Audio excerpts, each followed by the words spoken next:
they do know me, they love Yes. me, they Yes. trust me, they know how capable I am because they sit in a room with me for an hour every week or every month.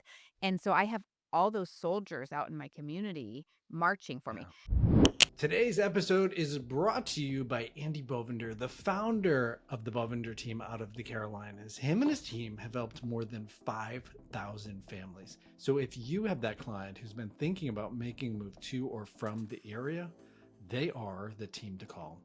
Today, I sit down with Cheryl Medeiros, and we talk about the power of relationships to build a business. And this is just a really cool conversation that I had with her. It meanders around a little bit, but the core spirit of it is genuinely and authentically connecting with people. So, speaking of that, if you want to hang out with a group of really amazing agents, many of them past guests, take a look at the link below for the Inner Circle group. It's a group that meets every 2 weeks, and it's a form of peer coaching, collaboration, sharing ideas, best practices, but more importantly, referrals. So if that's something you're interested in, scroll down and look in the description below for that link. And as always, I'm your host and referral partner out of San Francisco, Shawn Kunkler. Cheryl, I really appreciate what you shared about building your community, and I really want to just literally hit the ground running and jump in from there. To get everybody up to speed super quick, you've only been in the business for 3 years and you're absolutely crushing it, but you're also a mom, you're busy running a podcast, and you just have all these other things happening simultaneously. So hats off. But let's jump in right from that point of building your community. How are you doing that? Intentionally surrounding myself with people that are smarter than me, and then Mm, figuring out how to rip off and duplicate that. And then also just not being a gatekeeper and just offering value everywhere that I can, offering value to my yeah. team members, value to my community, offering value to other agents nationally. I'm super highly passionate about supporting female entrepreneurs. Mm, My tagline in real estate is helping those who dream big make their moves. And I feel like that translates into what I'm trying to do for just all women who are high achievers and motivated, driven, is I just want to help them make their moves, whatever it is, their move in business, their mm, move here in person. And there's the message, if you're talking to everybody, you're talking to nobody. yes. And so you really need to dial in who you're speaking to. And I feel like over the last year, I've gotten very intentional about the message I want to put out everywhere is one that resonates to other women like me because that's who I like to work with. That's who I feel comfortable with. I want the people that are wanting to build businesses because I relate to them and they're going to want to buy houses and another house and another house and investment properties. And these things just translate across the board. Mm, And so with the community, it's just showing up authentically as who I am and yeah. offering other people like me things that I wish people would offer me. Hmm. That's a nice way to look at it. Yeah, like what do It's I wish somebody would spoon feed me so I don't have to go and find the answers myself and then put that together because if I'm looking for it, other people are looking for it. it's very true. Yeah, and especially once to your point, you've really refined and understand who your avatar is, like who's your ideal client, and then enter their world. And like, what's for entrepreneurs? You are an entrepreneur, so it's like, what are you fumbling around trying to figure out? And to your point, then who can spoon feed that thing? With the entrepreneurial group, which is so fascinating that you're doing that. Is there a common thread with the industry that they're in, or is there a common thread at No, all? and you'll probably appreciate this.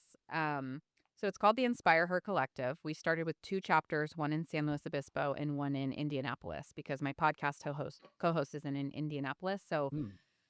I had this, let's see, it was the year that I switched into real estate. There was two things that gave me life that year. One was my bunco group that I'm in locally, where once a month me and 12 women meet and we roll dice and we drink and we laugh and we have fun and we're all moms with young kids and we had all that in common. Yeah, And then my Compass Mom Collective group that I'm a member of, which is how I met Susie Adamson, who I'm a total fan junkie for. love her. She's the best. And so we started a group called the Compass Moms Collective, and we met once a week and we shared ideas and challenges and triumphs and just shared information with no boundaries, no Mm. guardrails, no gatekeeping. Like if something was working, and we were all in different markets, so there was no competition around it. And it Yeah. was those two groups together were super life-giving. And I wanted something more like my mom collective locally, but I didn't wanna be the smartest person in the room. I wanted other people to know more than me, and I wanted it to be an avenue to get clients, and I wanted it to be a place where I could teach and I could learn, and so I Mhm. was like, "I'm gonna combine these 2 ideas, my Bunko group and my mom collective, and make them into a women's entrepreneurial group." But I don't want to be in another realtor group locally because that is not where I'm going to get clients. I do not Yeah. need to sit in a room with 15 other realtors. Yeah. That's not gonna make me a whole bunch of money. I wanna sit in a room with high achieving women like myself who want more. Yeah. And so I developed this concept that mimicked my Bunko group where we met once a week. In that Bunko group, you only lead or you only host once a year. So you have 11 light lifts throughout the year and one heavy lift where you're figuring out the food and the location and getting your kids out of the house and all the things. So Yeah. I wanted that same idea with the Inspire Her group. So we shot for 12 members and each month a different member would lead on a topic that they were an expert on or that they wanted to learn about or whatever it might be. They may bring in a guest speaker. They just own that month. And so the whole membership was you had to be somebody from a different industry. There couldn't be two people from one single Mm. industry. So much like the BNI model Yeah. Yeah. where I don't want to sit in a room with another realtor, and I know that event planner doesn't wanna sit in the room with another event planner, that's her competition, and I know that florist or that restaurant none of these people wanna sit in a room with their direct competition and share Yeah. ideas and try and grow because then your idea is gonna be out everywhere being shared. And Yeah. so I wanted just women from different industries, but that were high achieving, driven. And that was how I created this group. And Mm. so I've had now 2 years, and the idea is you join for a year. And then if you initially, it was only going to be one group for 1 year and then a whole new group the next year. But I've had a handful of women ask to stay over year. And I think that that's been really meaningful. We have really incredible friendships Yeah. and just support, and one of the women in the group is one of my dearest friends. Our kids' lives overlap, we see each other all the time, but we never have an hour to sit down and just talk business, and I have Yeah. so much to learn from this woman, and I want all of the knowledge, and so I basically was like, "You have to join my group and sit down with me once a month and let me steal what's in your brain and I'll give what's in my brain back to you." And, Yeah. we have a restaurant owner in the group and she was brainstorming these ideas how to get more people through the door on their slow days. And she had 10 moms in the room. And we were able to say, like, I'd come if you did this. I'd come if you do that. I'd come if you did this. And the next week she Exactly. launched one of the ideas and you don't have to do it alone. And Yeah. it's a light lift for all of us to be there and just throwing ideas about how to do things, and we each have different skill sets, and that benefit is just huge. Hey, friends, I have a small favor to ask. For me to continue to bring you outstanding guests who share their best kept secrets for growing a successful real estate business, please take a moment and hit that like button so agents like you can find this content. And also hit that subscribe button now so you don't miss out on any new episodes. Now, back to our show. That is incredible and inspiring. And I similarly, I feel like I built something very similar, and I had a very similar mindset to you, which ultimately was this podcast. Is like my business is at a certain level. How do I get an hour of your time? You're incredibly busy, incredibly successful, and obviously super smart. How do I get an hour of your time to share with me? And so I'm like, oh, I'll do a podcast. I'm super curious. I'd love to do this. And then that parlayed into my guests joining an inner circle group. And then similar, we're all in different markets. We're all real estate agents, but now we can help each other's business. But then the beautiful byproduct is, oh, you need an agent in San Luis Obispo? Guess what? I have somebody for you. Or you need an agent in San Francisco, and it's become this really cool group because to your point, these relationships start to emerge out of it. And you're hanging out with these people, you're learning from them, contributing to their business and their growth. And it just, this whole other thing starts to grow out of it. And so that And was the, because it's local, what I'm doing here, yeah, I mean, I've already closed the deal from a member, and I've love only it. been doing this for 2 years. She's been in my group only since January. She found me on a advertisement I did on Instagram where I was sponsored looking for people like me, and she found it, and she clicked in, and she joined the group, and they just closed on a rental property a few months ago, and Brilliant. but the idea really was, even if those 12 people in the room with me or however many are in my group at the time aren't the ones buying or selling real estate. They are they do know me, they love Yes. me, they Yes. trust me, they know how capable I am because they sit in a room with me for an hour every week or every month. And so I have all those soldiers out in my community marching for me. Yeah.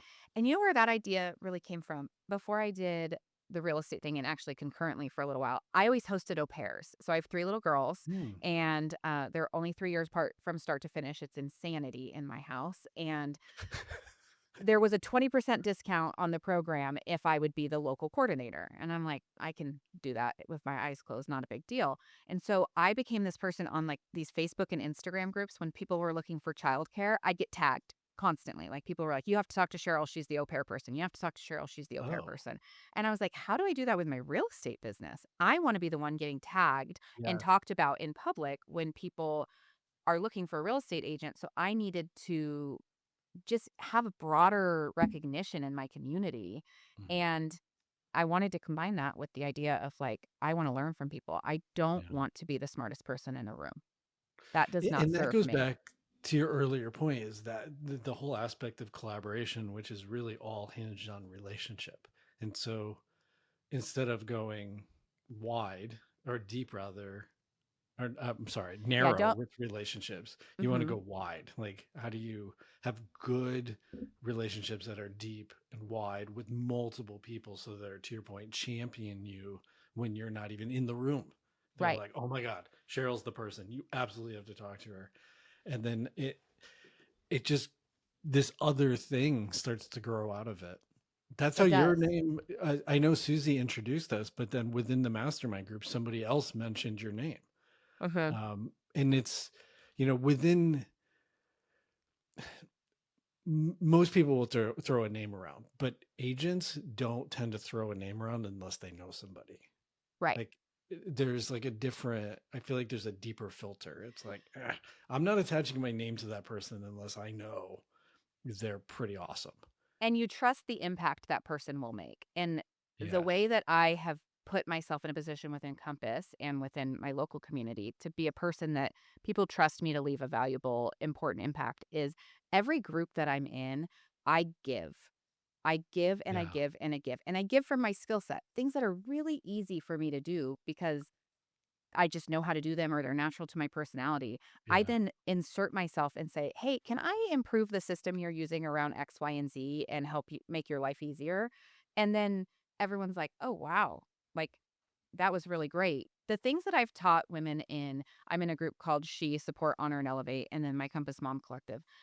Yeah. Every person in those meetings is like, "Oh, if you need this, you need to talk to Cheryl." And then Yeah. they can very authentically and naturally say my name in a room when somebody's looking for an agent because they trust that I Yes. have a system and a process and I'm reliable and that they know I'm smart because I've just when I see a hole or somewhere where I can help, I offer my help. Yeah. And it's not I don't offer it only because I know that there will be benefits that come back to me at some point. Like, it feels good to me to help people. That is Mm. why, helping people who dream big make their moves, it feels good for me Yeah. to do that. And like I told you, I think before we were recording, like I would do this job for free if the mortgage company would leave me alone and Which I love. I and love I when didn't you have to said pay that. it. Like if Cesslock would not call me every month for that mortgage payment, I would totally help you buy and sell your house for free. I would totally give you my women's mastermind group at no cost. Unfortunately, and where that came from was I used to wait tables and we had when you would not get a good tip, but then they would write on the receipt, like, how great you were, but they would leave you, like, 10%. It was like, "You know what? Thank you. I'm gonna take this receipt to my bank and see how much money they'll deposit in my account because I was so great." Like, it just like all kind of stemmed from that idea of, you know, just funny little things. Yeah, no, I mean, there should be an exchange of value, if you will. Uh-huh. But I love when you just step up and do that thing, and then you become known for that. To me, that's a level of branding. It's Uh-huh. like if you're always volunteering, like the systems and process, for example, then it's like, oh, subconsciously, in her business, systems and process must be crazy dialed. So like Yep. it automatically implies that. But then anytime a process comes up or somebody's stuck, it's like, oh my gosh, talk to Cheryl. She'll definitely help you figure out your listing process or whatever it is. But it builds like a weird, not weird, but like a healthy infrastructure around you, because then people are, again, they're championing you of that thing. Mm-hmm. It becomes your brand. You are the brand. We are the brand as we're out there doing these activities. Mm-hmm. In my community, I find myself doing this too, where, for instance, if I'm on a soccer team, one of my girls is on a soccer team, I know that ChatGPT can take the soccer schedule if I input it and turn it into an iCal. And then I could add all those events to a calendar. And then I invite people to subscribe to said calendar. And they're like, wow, you just put all 15 games and 75 practices on my calendar with one click. You're amazing. And then I say, if you think I'm good at that, you should see how I am at real estate. Way better Yes. at that. The school calendar. I'm like this resource for people, and Yeah. then I'm top of mind when somebody needs something important. It's funny. I usually do this more so with agents, but if they, it's funny, through this podcast, the number one text, even from stranger agents I've never ever met, I will sometimes get calls or texts of like, hey, I have a client moving to blank, who do you know? They'll come to me, and then I always send it and they're like, oh my gosh, thanks so much. And I always say, no problem, I know you'll do the same for me in the future. Yeah, just a little reminder. Plant that seed. And Like, shamelessly, I usually make mine a joke because humor's yeah. like my bestie. Are you the youngest? I'm the middle. Oh, I'm the young guy. So I always default to trying to make it some sort of joke to Yeah. just be like light in the mood and then leave. Yeah, like, oh, and then people want to be around you because you're a delight to be near because you said the I also my brand of humor is shock. I like to say the things that people don't expect somebody would say out loud and then just leave and they're like, "Oh man." Wait, where are you? Are you from California originally? Kind of. I was born in Michigan, but I never lived there. I was raised in Northern California in a little town called Jackson outside Sacramento. Oh, I'm I've sure you've never heard heard of it. No, you've not heard of the Jackson Rancheria Hotel and Casino? Oh yeah, yeah. Actually, I Yeah. have. That's where I'm from. I that's what everybody knows because they've got a good marketing budget up there. Yeah, very good. Apparently, I'm from the East Coast. I'm from Connecticut, and so my jokes tend to have a little sarcasm, which, being out here for 25 years, I really had to tone it down because Uh, people were like, "Wow, you're kind of an asshole." So I've had to Only kind soften, of. Only kind only of. kind of, not totally, but just like, wow, that cut a little bit. You're like, all right, I'll tone it down. So I've learned to tone it down since. Yeah, I get it. I love a dry, sarcastic sense of humor. I'd hang out with you all night. Uh, I love funny people. yeah. I would, yeah. I, like anytime we're going out, like I have a few handful of friends who are just like, we're just cutting it up the whole time. And it's like the absolute best night ever. My favorite clients are clients that I can send gifts to that are just humorous. So like the request for repair doesn't go exactly how we want it to, or and it's like insert Schitt's Creek gif here. Yes. And just like lighten the mood just enough. And if I it's, can't do that with you, I really don't want to work with you. it's true. I mean, I find even when it's really hard, the easiest, not the easiest, the most rewarding experiences are when I can be very normal with you. Like Uh-huh. I can say the things, like I can grab the client and be like, all right, look, here's what's happening. Like Right. the seller's crazy and we all know it. The agent's amazing. They're working hard to keep it together. Let's just do X, Y, and Z. We can pull this off. And Right. they're like, okay, that's cool. We got it. Well, and I think that that is so refreshing for our clients as well to feel in the know and Yeah. like you truly are in their corner. My most recent closing closed on Tuesday or Wednesday this week. And she said, I keep telling Ida and my husband that I feel so special and like we must be like Cheryl's favorite clients ever. But does everybody feel like this when they work with you? Well, I said, well, I hope so. I hope so. But like I do really love you. That's not a lie. I genuinely feel and she called me after they closed and said, "I never knew I'd get a new house and a new bestie." I'm like, "Well, here we are." That's that is such a sweet, like that's such a just genuinely nice compliment. It is, and that feeling I always tell people, like, the day or 2 before we close, I'm like, "So we're gonna close in a couple days, and we're not gonna be texting each other all day, every day anymore, and you'll feel like your arm or your leg is missing, but just know I'm also feeling that, and, like, you don't have to have a reason to text me, just stay in touch. If you think Yeah. of something, please text me because I feel the same way. I just, like, I don't you get so intimately wrapped in these people's lives for 3 months while you're preparing to list and listing or helping Yeah. them find the property and then walking them through escrow and it's like it ends and that's really the community that Yeah. that I love is like I don't want to stop talking to you. I want to have a reason to be a Yeah. part of your life still. I remember that was very weird after my first transaction.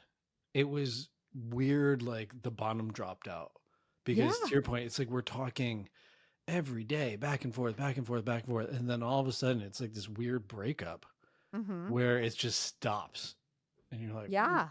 that's super weird." And then you don't want to be intrusive as an agent and like, well, was I actually important in their life? And do they still want to like socially know me? Am I going to be weird if I just send like a text that says miss you? But that's Miss where I you. like I do. I'm shameless in that. I'll be like, just thinking about you. Remember when we but used to I text 17 times a day? But I think that goes back to just being authentic. Like Right. like you're having a genuine feeling, a genuine human experience, and you're just saying, "Hey, like we were talking every day. No, we're not, and I totally miss it. Like I just Yeah. wanted to say hi. Hope you're doing amazing. Like Right. that's nice. Like that's we should do that. I don't. I know we do. I do feel weird from time to time doing that, but like I'm like challenging myself to be like, don't. That's normal, and it's fine. And if you felt like that, they probably feel like that. True. Call attention to it. Just say it. And yeah, just say it. Like own the stuff. Like I'm the person if I have like a zit or something, I'm gonna be like, hey, look, do you see this on my face? I'm gonna be the first to call attention to it because it just like normalizes it and like removes the elephant from the room and like Yes. we're all human, having a human experience. Yes.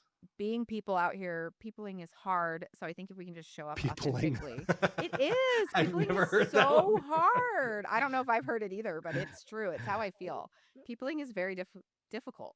So if we could just It is own very difficult. own it. Like if Yeah, I'm having an experience, I'm certainly not the only human in this world that's ever had this experience. it's true. So i- it's easier to just normalize it, talk about it, call it out Mhm. in the open.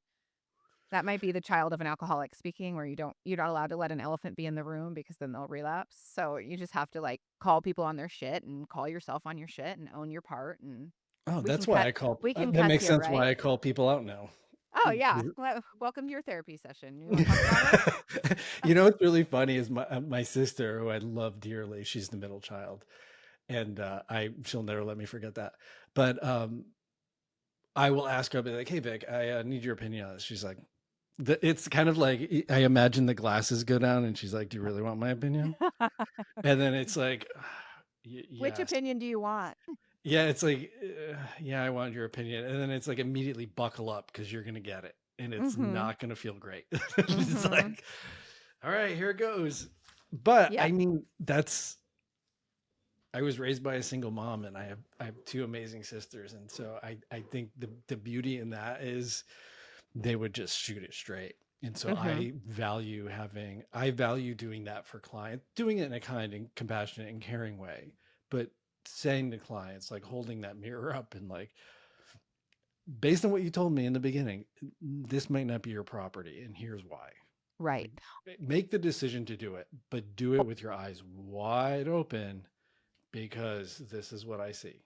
Right. Or you have the I had a transaction last year. I mean I've had multiple where the husband didn't think they'd get the amount of money we got for the property. And then we had a request for repair that was quite reasonable. And he was like, "No, I will go back on the market. I'm not giving it to him." And I had to say to him, "Okay, I work for you and I'm going to do anything you want me to do. Like, I work Yeah. on your behalf. And here is something I could really realistically see happening if we do this. So it is your choice ultimately to make." And then I also really tried to bring back the idea of like, you're a buyer and there's a seller. Here's your lived experience you're having as a buyer. You want this house for the least amount of money with the most amount of concessions. And the seller's on the opposite side, having the opposite experience. They want the most Yes. amount of money and they want to give the least amount of concessions out.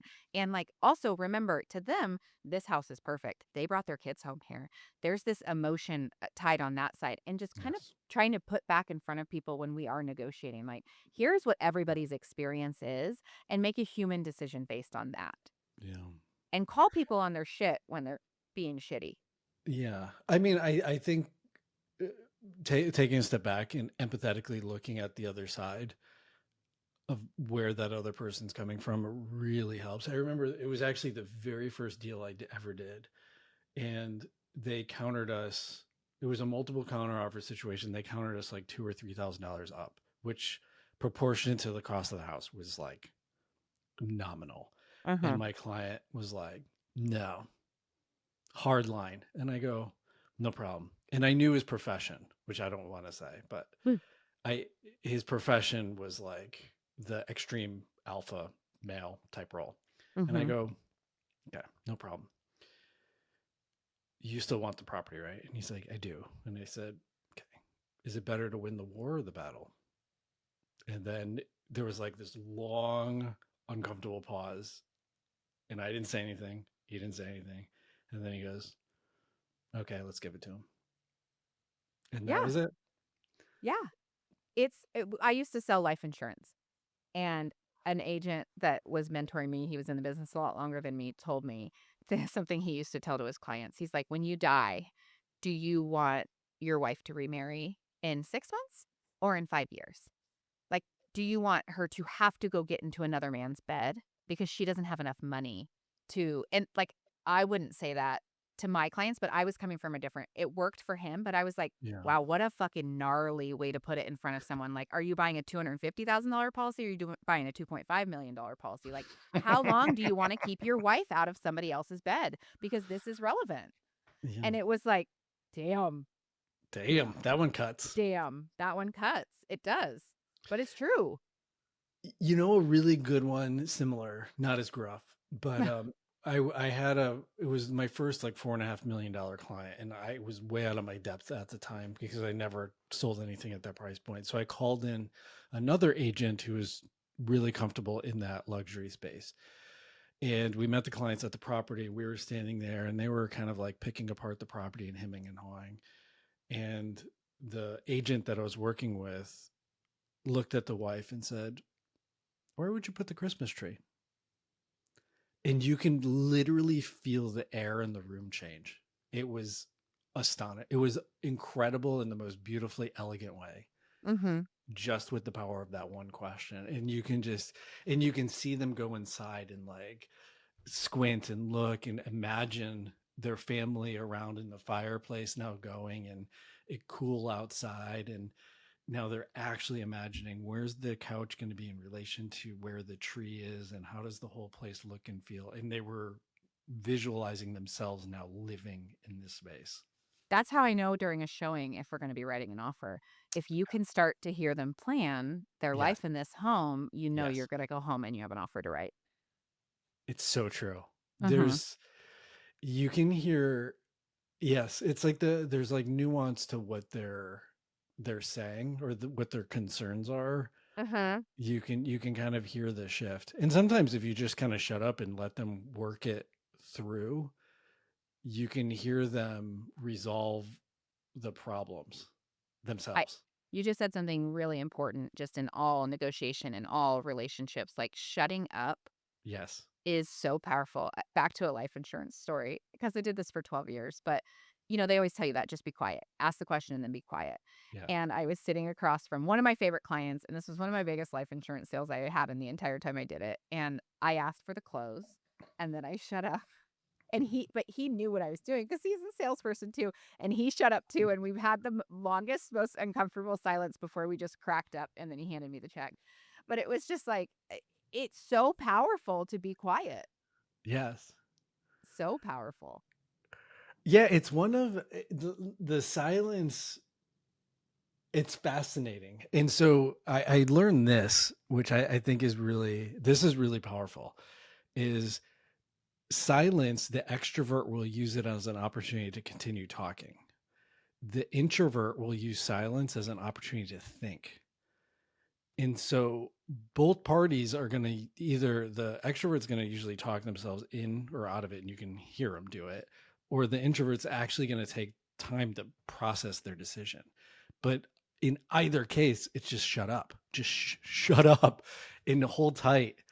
And the uncomfortableness, even subconsciously, they're going to say something just by not saying anything. Yeah, absolutely. So fun. I love this. It, I love this work. I do too. I think it's for me the psychological or the psychology component.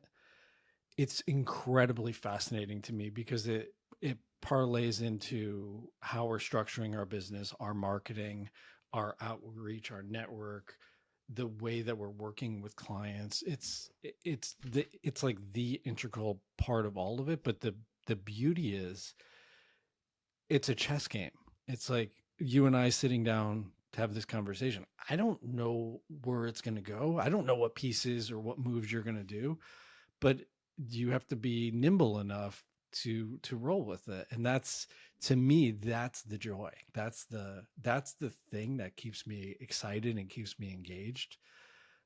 Yeah, because if it's predictable, if it's Groundhog's Day, how Yeah. boring. I think so many of us, have the underlying ADHD tendencies. And I Oh, I amen. kind of think that I do the podcast, I do the Inspire Her group, I do the real estate. We manage our own rentals.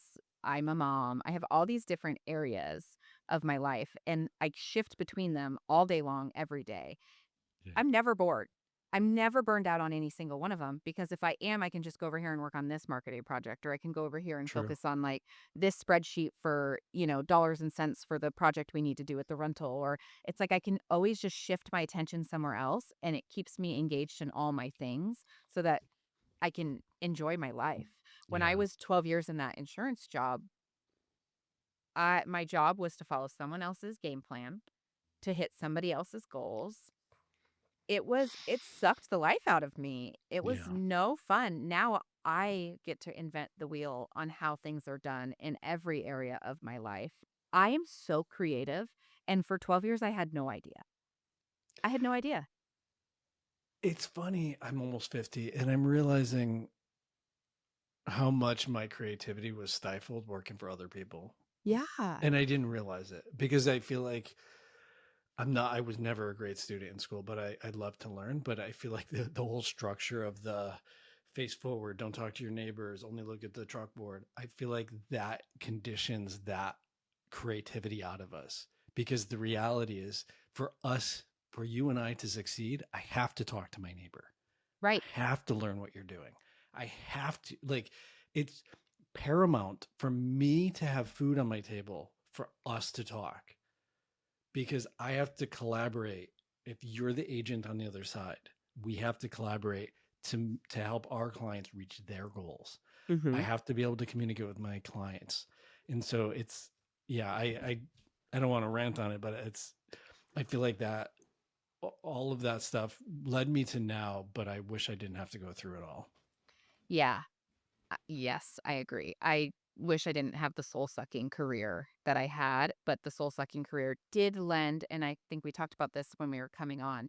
The skills I learned in that Yeah. translated so tremendously well into this job. Yes. The risk management skills that I have, my ability to look at a situation and understand the 15 different ways you could be sued because my brain was just trained that way. Or the Yes. fact that I had to make 50 in-person cold calls every single week and manage all these different types of service that I was supposed to do for my existing clients made this job a fucking cakewalk. for Yeah. lack of a better term. Like, Yeah. this is easy. My job now is to walk around and be delightful and start conversations with people. And then, like, it naturally leads to the fact that everybody lives in a home and needs a home at some point, and that I do that for a living. Yeah. And then that's it. Okay, cool. Or I get to throw client events because my job's to stay top of mind for the people that already liked working with me. Cool. I'll take you for a walk. Let's go play pickleball. Okay. I get to throw all the things I love into my day. Yeah. One of the things my team has just started is something called the slow stroll. So San Luis Obispo is always shortened to slow. SLO. We're not slow, SLOW, but it is a little slower, thankfully, than other places. So my other principal agent that I work with, she loves to get out for a walk, totally sees the benefits of it, and she's really dying for community. She's an empty nester, so she doesn't have the built-in stuff that I have now where it's like soccer practice, school drop off and pick up. So she's really looking for it. So she's like, "How do we do this?" So, well, let's start like a walking group. Everybody Yeah. can walk. So we started the slow stroll. We do it twice a month. We start at different coffee shops. We treat the clients to a coffee or a tea, whatever they want, and then we do an hour walk that's fair, like through a neighborhood always, and then to like a walking trail if one exists. And it's so delightful.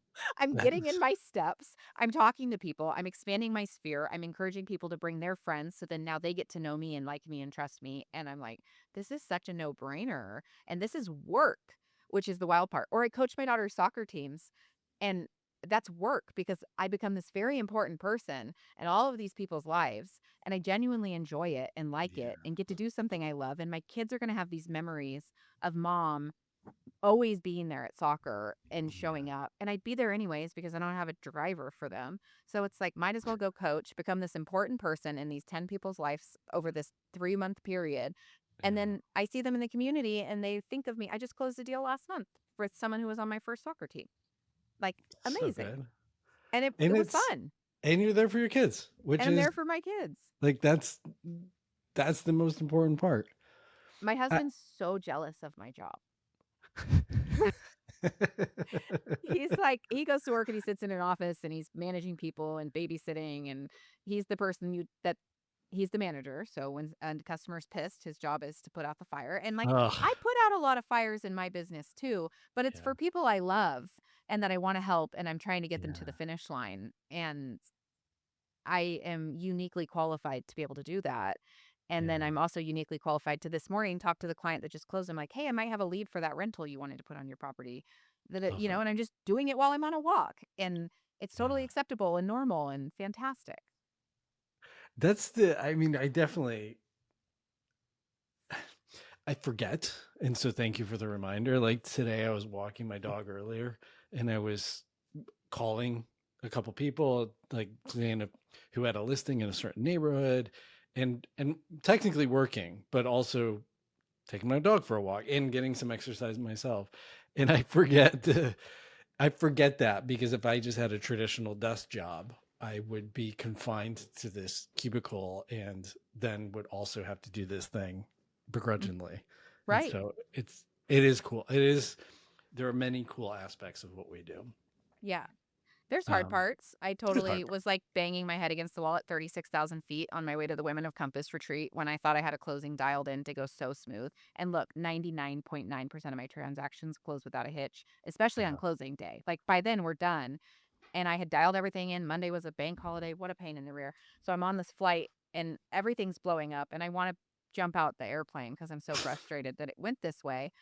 But like, okay, I landed it. I dealt with it. And then I Yeah. went and spent 2 days with a bunch of women realtors that were badass and like so fun to spend time with. And I didn't open my computer for 2 days after that.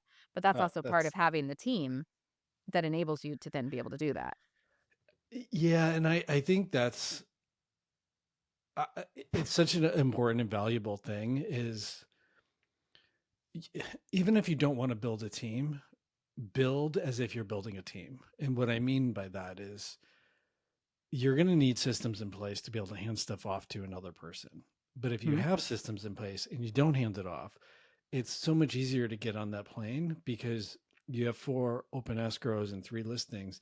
You know exactly where everything is. And you never have those 3 o'clock in the morning cold sweat did I do that one stupid thing or did I forget to do it? And so now you're texting yourself in the morning to remember to look about this one document on this one property. But if you do then decide to scale, it's so easy to transfer to somebody else. Like Right. literally, here's the recipe. Make sure the oven is preheated to 350 before you do anything else. Right. And it's so darn clear. So clear, and it requires slowing down and setting that up Yes. and brain dumping and getting everything out of your brain. But slowing down truly allows you to speed up, and I believe that in my soul. I do. I've said that so many times in this podcast. I think it's so incredibly important. Training people, you have to slow down to speed up. Handing off a newsletter, you have to there. If there's any sort of training involved, you're going to have to slow down to be able to take it off of your plate. And so Mhm. there's going to be a spike in time investment, but then there's going to be an immediate drop off because you don't have to touch it again. Right. Like And it's this is the first year where I'm coaching soccer, and I truly have built a team of people I can hand things off to, and I invested in paying an assistant, which was yeah. terrifying, and I know a million agents on here can relate to this feeling of, like, if I get an assistant, then I have to pay them every month, and that, like, really stressful responsibility of that, but Mhm. it is amazing, just like everybody told me it would, like, you get your time and your money back tenfold if you do it right. Yeah. And that is so worthwhile that I'm seeing that where, like, now I go to soccer at 4 o'clock 3 days a week and, like, no stress. It's fine. Like, the shit that needs to be dealt with has either already been dealt with or somebody else can answer the phone. I think also some of Yes. that is just the perspective of, like, there really aren't any real estate emergencies. I'm sorry, but I'm not a plumber. I'm not a firefighter. I'm not going to, like, when your pipe leaks because we have a listing, like, I'm not the one that's gonna go over there and fix that. Or Mhm. the closing, like, I called my clients this week. We were doing a contingent close, and it looked like one wasn't gonna close in time to do the other, and it was 2 separate escrows, which I won't do again on a contingent sale, but I called them and I was like, "Listen, I can call and make heads roll if that is what you want me to do, if this is an emergency to you, but you don't have movers coming till Thursday. Are we good to just, like, let this close tomorrow without me smashing any heads together?" And they were like, "Yeah, that's totally fine." Yeah. But, like, I coulda made it an emergency, but it didn't need to be an emergency. And and realizing that it doesn't have Yeah. to be is really valuable too for your cortisol level and just your I, quality I of mean, life. I've straight up told clients. I had a client. He's an attorney, and I remember we wrote the offer, and it went back and forth. We were countering and back and forth, and it was like 8 o'clock, 7 o'clock, and I was like, I think it was 8 o'clock, and I was like, hey man, no, anytime I've negotiated, nothing good happens after 8 o'clock. Could we just table this until the morning, and I'll let the agent know? And he's like, yeah, let's sleep on it. And it's great because at that point I can turn off my phone, I can relax, I can bring my cortisol levels back down, I can spend time with my family, I can decompress, and then in the morning I can pick it up. But usually the beauty is during that relaxing time, now that I know that there's no pressure, I usually get like that creativity. You're like, that's how we're going to do this. And it's Mhm. like, you can instantly, the whole thing maps out in my head. And I'm like, oh, this is going to be great. And then it buttons up. And, And one of the really important parts of that story you just told was the communication with the other agent to let them know because also they have a life and they really don't yes. want to be doing that into the late night either. So if you Yeah. can just like even in the beginning tell the other side like, "Hey man, I think best until 4 p.m. and after that like I'm going to be distracted. It's not going to be my clearest of mind. So like just know if you don't hear from me after 4 p.m., it's because I'm gonna have a fresher brain to look at it in the morning or even like I'm Yeah. going out of town or whatever it is, like that communication back and forth with the other side, whether you're negotiating or you're in contract, is so important. And then setting those expectations with your own client. I've started to use this with my clients that are anxious to hear back on an offer or a response, on a counter. I say, I want you to go into your brain and picture your busiest day that you've ever had. And then imagine negotiating a real estate transaction on top of that. That person on the other side could be having that day. Yeah. So if we're not hearing from them right now, don't panic. Don't think it means like stop. Don't read into it. Just know like that person Yes. is running a whole entire life we know nothing about behind the scenes. Yeah. And because I know, like, my doctor client that works at the prison can't have her phone in there, and she's got firewalls She sells blocking fireballs. firewalls blocking her ability to sign the counteroffer that's sitting in her inbox, and, like, Yes. I know that. So if I know that, I can tell the agent on the other side, Yes. like, "Look, I don't ever hear back from this client till 8 p.m. Give your client some ease of mind. Like, we're not Yeah. ghosting you. It's just, like, life is happening over here, and we're gonna get to it when they can get to it." And that Mhm. makes everybody feel more relaxed and less like things are games. I don't think there's often a benefit to, like, how you were talking about the chess and the strategy.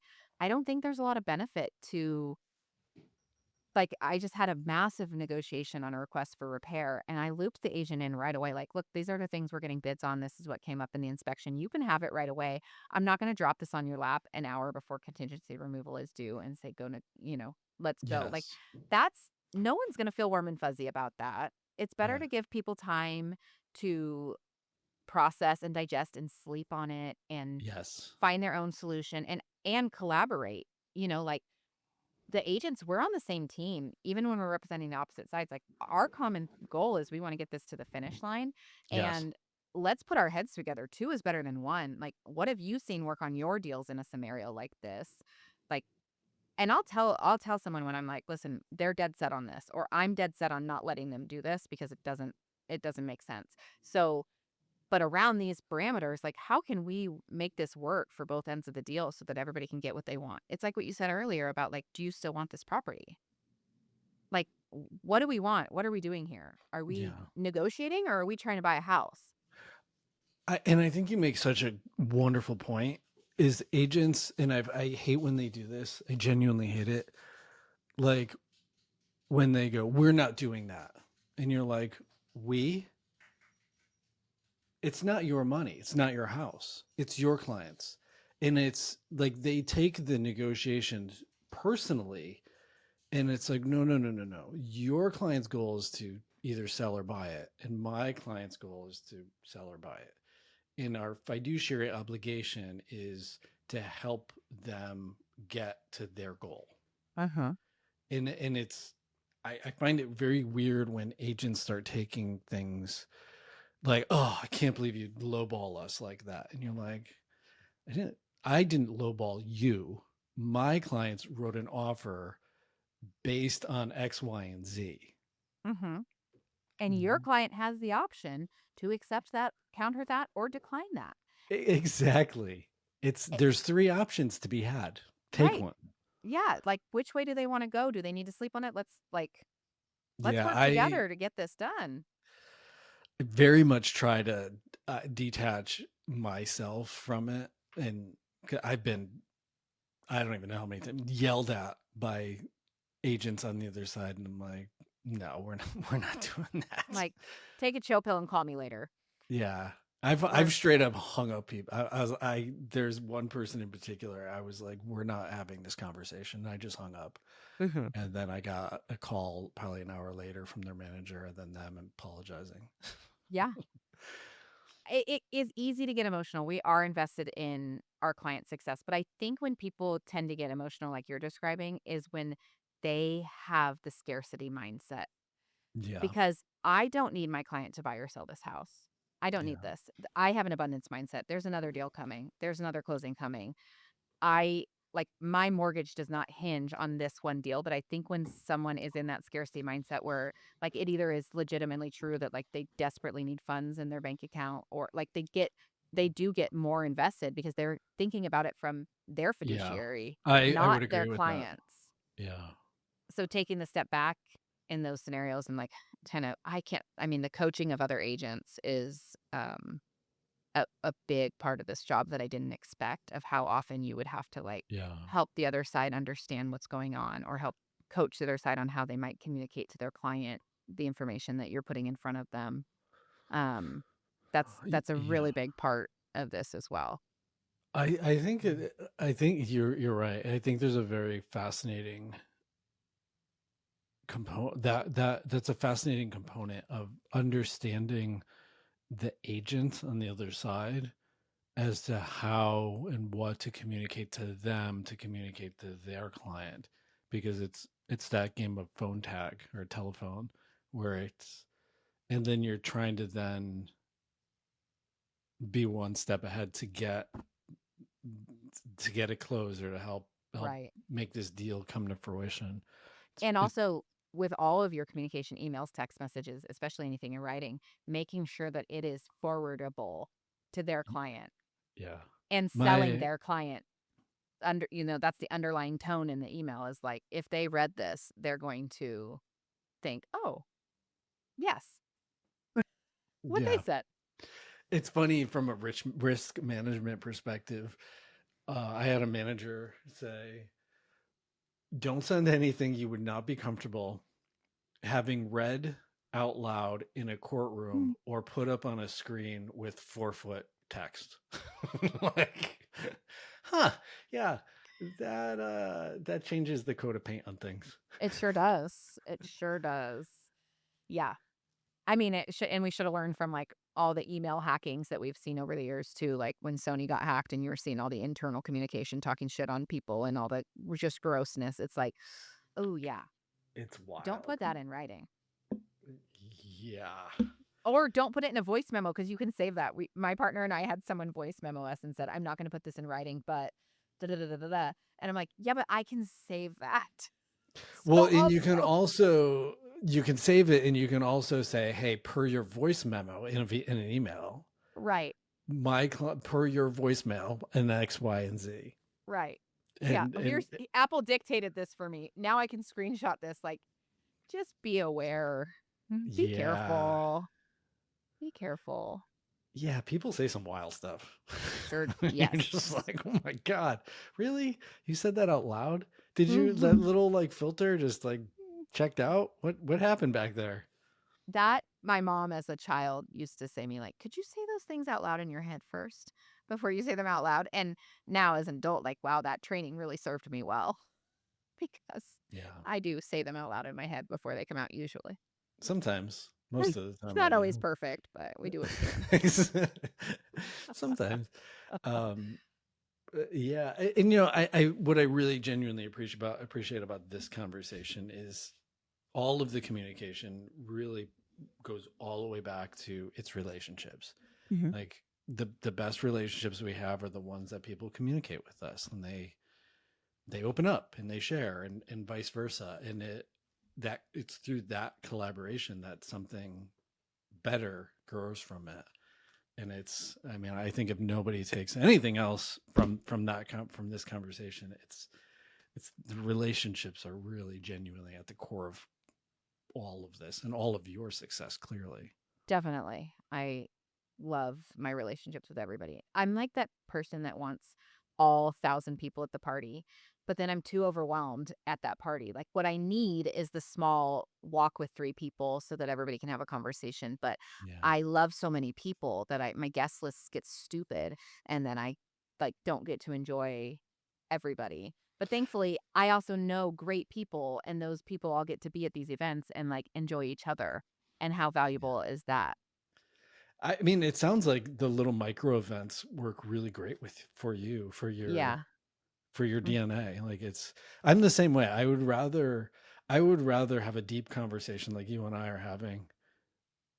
I would rather have fewer of those rather than try to be thrown into a room of 50 people and then just talk about the weather. Like I don't like it actually leaves me feeling drained rather than full. Whereas this, I feel good. Like I'm like, oh wow, I really learned. I had a great conversation. It was so engaging, and so I'm more of the micro than Mhm. the macro side of events.